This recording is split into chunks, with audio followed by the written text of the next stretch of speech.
This is my version of Mary with child venerated by two evangelists.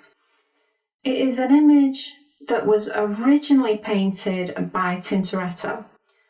This image uses the triangle in a couple of different ways. Here you can see that the main subject matter is within this triangular shape. You'll also notice that the body of Christ follows that diagonal line, highlighting the shape of the triangle.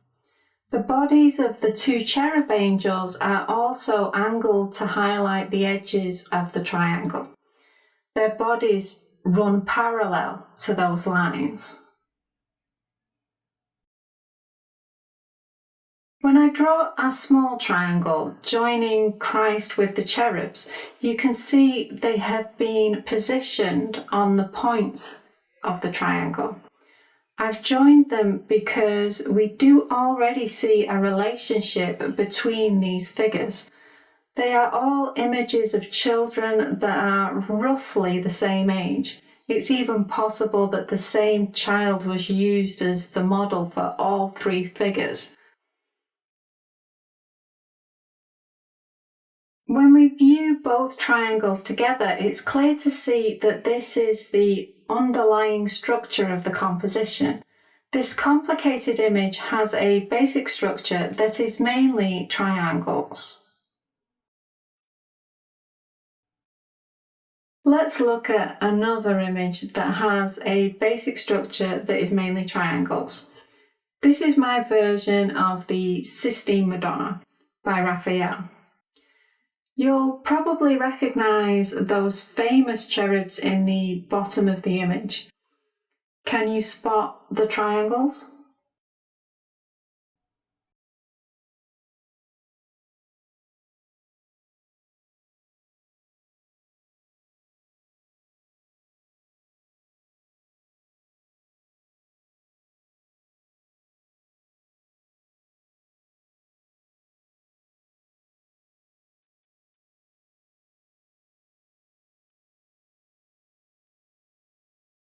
I don't know which triangle you would have noticed first. If you were looking for a triangle that contains the important subject matter, I think you would have drawn this triangle around the main figures in the image. If you had been looking at how the triangle has been used to position the figures, you might have noticed this smaller triangle where the face of each figure is on a point.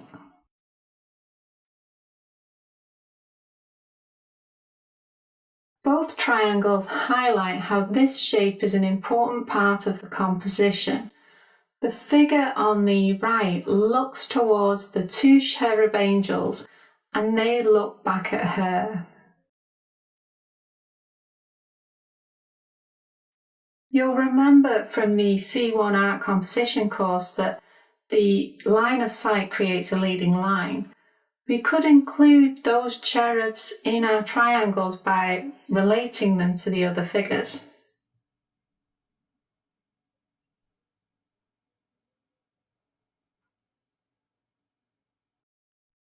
There it is.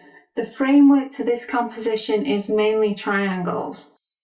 So what's the significance of the triangles and why have artists been using them to create interesting compositions? Some people have argued that triangles are aesthetically pleasing. There are theories, but I don't think anyone can give a definitive answer. Personally, I do have a theory and it relates to the process of balancing a piece of artwork, which is something we explored thoroughly in the C1 art composition course. We learned that every element needs a contrast in order to maintain balance. A mathematician would object to my next statement because I'm going to suggest that the triangle is a basic shape. I know it has complexities, but I'm judging it solely on appearance.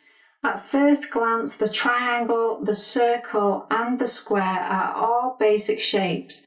When you're creating a piece of artwork, you create many strange and wonderful shapes, and in contrast, a shape like the triangle seems basic.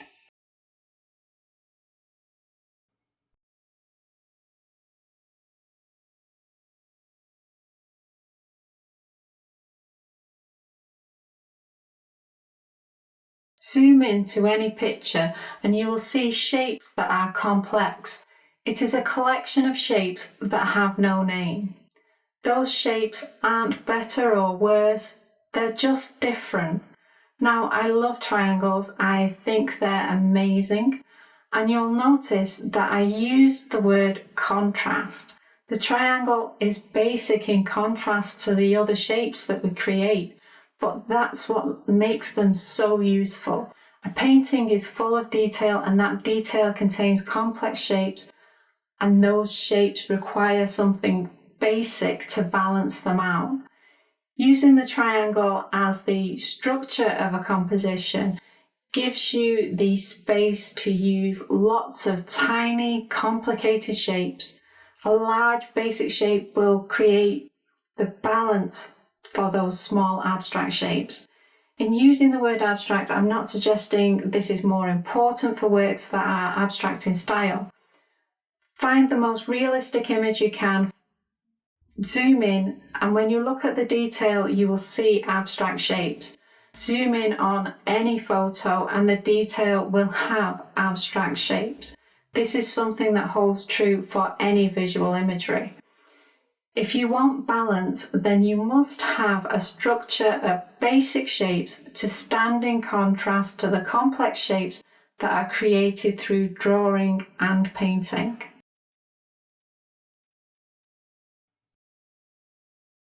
The images that we have looked at have balanced large basic shapes with small complex shapes that are within the detail of the imagery. They have used this method in order to create balance. Next, we're going to look at how to use these triangles as the framework of a composition.